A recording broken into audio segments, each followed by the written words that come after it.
नमस्कार। आज के इस कार्यक्रम में एक बार फिर से आप सबका स्वागत है। दर्शकों, 5 जून को प्रतिवर्ष हम विश्व पर्यावरण दिवस के रूप में मनाते हैं। जैसे जैसे मनुष्य विकास के पथ पर अग्रसर होता जा रहा है, वैसे वैसे ही वह अपने पर्यावरण को भी नुकसान पहुंचाता जा रहा है।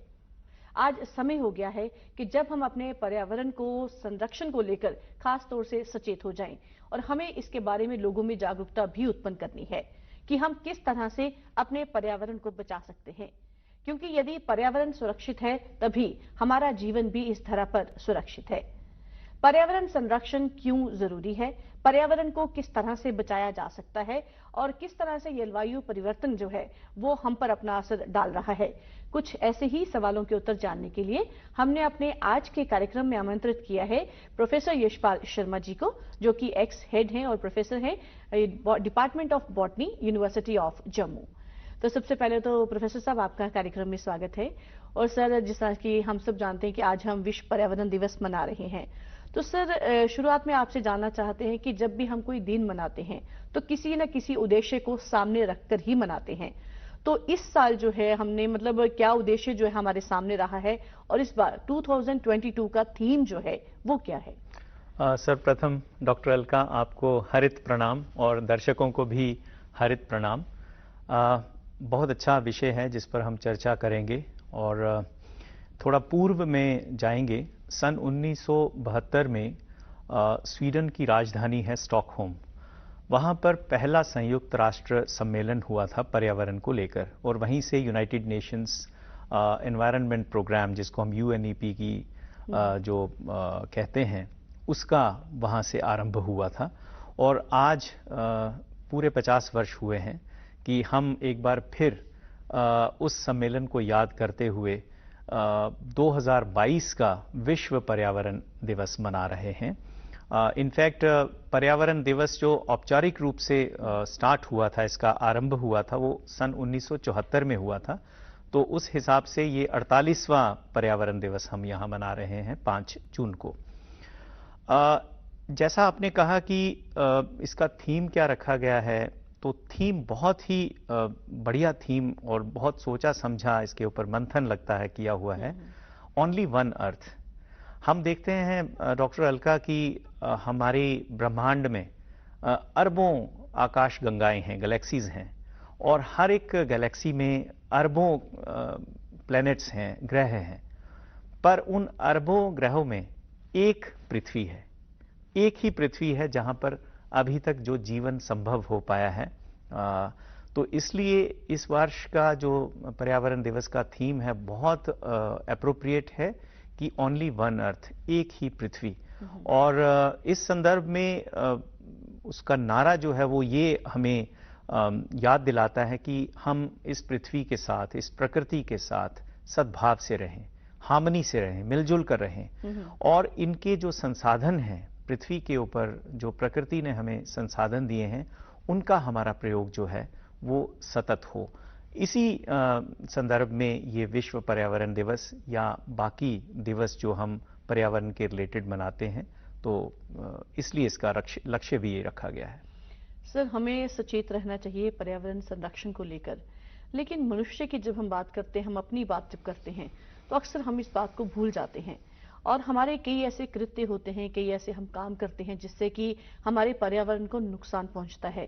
तो सर, एनवायरमेंटल डिग्रेडेशन की जब हम बात करेंगे तो उसमें कौन कौन सी ऐसी ह्यूमन एक्टिविटीज हैं जो कि रिस्पॉन्सिबल हैं? देखिए, ये बहुत अच्छी बात है और इसमें मैं कहूँगा कि ये सारी चिंताएं जो हैं वो बहुत दिखने वाली चिंताएं हैं, और इसके ऊपर मंथन, मनन, सोच विचार और कार्यवाही ये बहुत आवश्यक है। जहाँ तक पर्यावरण के साथ जो मानव का संबंध रहा है वो पहले बहुत संतुलित था, बिकॉज हमारी जो आवश्यकताएं थी, जो हमारा प्रकृति के प्रति सद्भाव था, वो एक संतुलित प्रकार से होता था। प्रकृति से जो भी हमें मिलता था, चाहे वो खाद्य पदार्थों की बात है, चाहे वो जल की बात है, चाहे वो हमारी औषधियां हैं या और हमारी जो आवश्यकताएं हैं, वो प्रकृति ही आपूर्ति उसकी करती थी। बट अब आप देखें, पिछले कुछ दशकों से इसमें बहुत बड़ा असंतुलन मानव गतिविधियों की वजह से पैदा हो गया। प्राकृतिक आपदाएं तो हैं, लेकिन मानव गतिविधियां बहुत हद तक, जिनको हम एंथ्रोपोजेनिक एक्टिविटीज बोलते हैं, वो बहुत हद तक इसकी उत्तरदायी हैं, इसकी जिम्मेवार हैं। और आप देख ही रहे हैं कि इसके बहुत दुष्परिणाम भी हमें दिखने को यहाँ दिन आए इनके बारे में देखते भी हैं, सुनते भी हैं। तो इसके साथ जब भी असंतुलन पैदा होगा, प्रकृति के साथ जब भी हम खिलवाड़ करेंगे, तो असंतुलन पैदा होगा, और असंतुलन पैदा होने से ही जितने विकार हैं वो पैदा होंगे। तो उसमें मैं आपको बताऊंगा, आज हमारे समक्ष सबसे बड़ा जो एक त्रिकोणीय आपात है, त्रिकोणीय आपातकाल से हम गुजर रहे हैं। उस त्रिकोणीय आपातकाल में सर्वप्रथम हम जलवायु परिवर्तन की बात करें, दूसरा हमारा प्रकृति और जैव विविधता का जो क्षय हो रहा है, जो उसकी लॉस हो रहा है, उसकी हम बात करें, या फिर हम प्रदूषण की बात करें और उसके साथ जो वेस्ट हम पैदा कर रहे हैं उसकी बात करें।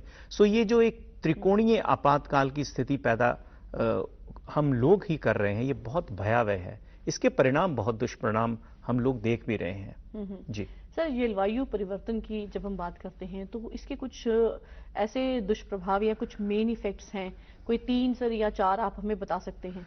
जी बिल्कुल। देखिए, जलवायु परिवर्तन तो आज हम कहते हैं कि सब जगह यही चर्चा चल रही है। और सब प्रथम आप देखें कि ऋतु परिवर्तन, तो ऋतु परिवर्तन है, या हिमनद जो ग्लेशियर्स का आकस्मिक पिघलना है, और दूसरा इसके बाद जो बढ़ता हुआ आप कहें कि प्रदूषण है, और इसके साथ ही साथ आप देखेंगे जो आकस्मिक बाढ़ें आ रही हैं, आकस्मिक सूखे पड़ रहे हैं, और जो समुद्री तूफानों की जो गति, उनकी आवृत्ति और उनकी जो तादाद है, जितने नंबर में वो पैदा हो रहे हैं, ये कभी भूतकाल में हुआ नहीं।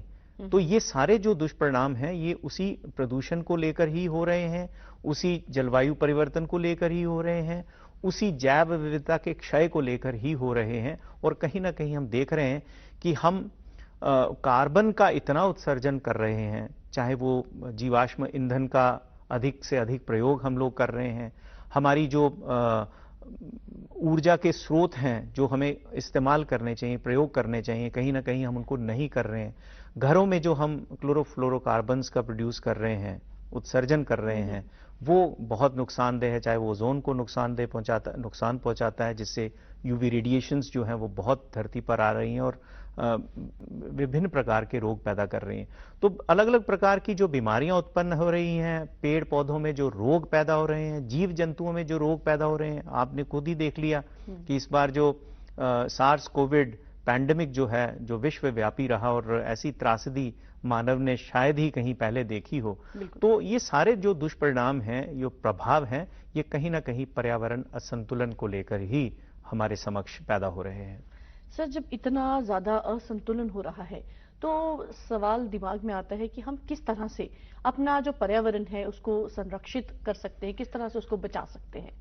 जी, ये बिल्कुल, इसमें मैं थोड़ा सा सकारात्मक प्रवृत्ति के साथ ही आपसे चर्चा करूंगा कि हमें निराश नहीं होना है। अभी भी बहुत समय है। ऐसा मानना है कि अगर 2 दशकों तक हमारे प्रयास जारी रहते हैं तो शायद कहीं ना कहीं हम जो एक 1.5 डिग्री का आंकड़ा हमारे पास आया कि 1.5 डिग्री सेंटीग्रेड जो है वो तापमान बढ़ जाएगा अगले 2 दशकों में, 20 ईयर्स में। तो अगर हमारे ये प्रयास सतत रहते हैं, सस्टेनेबल रहते हैं, और विकास हमारा सतत रहता है, तो हम इन लक्ष्यों को हासिल कर सकते हैं। उसके लिए सबसे जो आवश्यक है, एक तो हमारे प्रयास सामूहिक होने चाहिए, राइट, और हमारी जो एक्शन ओरिएंटेड पॉलिसीज होनी चाहिए। और उसमें मैं सबसे कहूंगा कि हमारे पास प्रौद्योगिकी भी है, लेकिन वो प्रौद्योगिकी एक्सेसिबल होनी चाहिए, कि सबकी पहुंच में हो, और अफोर्डेबल होनी चाहिए, सबके सामर्थ्य में हो, और अट्रैक्टिव होनी चाहिए, आकर्षक होनी चाहिए, कि उस प्रौद्योगिकी का इस्तेमाल सब लोग अपने आकर्षण के कारण भी करें। और इसमें सबसे बड़ा योगदान जो मैं आपको बताऊंगा डॉक्टर अलका और अपने दर्शकों को भी, कि हमारा युवा, उसको हमें एक इंक्लूसिव सेटअप में लाने की आवश्यकता है। और युवा की जो एनर्जी है, ऊर्जा है, वो इस पर्यावरण को बचाने में, चाहे वो जागरूकता के माध्यम से हो, चाहे वो प्रकृति के रखरखाव के माध्यम से हो, चाहे वो हमारी जो दिनचर्या में हमारी आवश्यकताएं हैं उनको किस प्रकार से हमने प्रयोग में लाना है, उनके कारण हो, वो हम कर सकते हैं। दूसरा, हमारी जो नवीनकरणीय ऊर्जा है, जिसको रिन्यूएबल एनर्जी बोलते हैं, अधिक से अधिक हमारा इस्तेमाल इस समय में होना चाहिए। हमारे जो मैंने जैसे बताया फॉसिल फ्यूल, जो जीवाश्म ईंधन है, उसमें जितनी हम रिडक्शन करेंगे इस्तेमाल करने में, उतना हमारा पर्यावरण स्वच्छ होगा। दूसरा, सौर ऊर्जा जैसे नवीनकरणीय ऊर्जा की बात कही है। दूसरा, अधिक से अधिक हमारी वनस्पति, हमारे पेड़ पौधों का रख रखाव, देखिए लगाना तो अलग बात है, लेकिन रख रखाव बहुत इंपॉर्टेंट है। और इसी के साथ साथ जो हमारे जल संसाधन है, उनमें भी हमें बहुत आवश्यकता है, बिकॉज जल में जितनी भी जीव जंतु और जल की जो चाहे वो माइक्रो एल्गी हैं या बाकी एल्गी हैं, उनका जो प्राकृतिक उत्पादन है, उसको अगर हम उसको माइंड में रखेंगे, माइंडसेट में रखेंगे, तो हम बहुत अच्छा रोल प्ले कर सकते हैं पर्यावरण को बचाने में।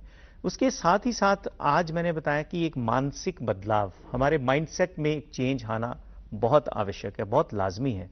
तो जैसे हमारा माइंडसेट होगा, तो वैसी ही हमारी लाइफस्टाइल हो जाएगी, वैसे ही हमारे जीवन का स्तर होगा।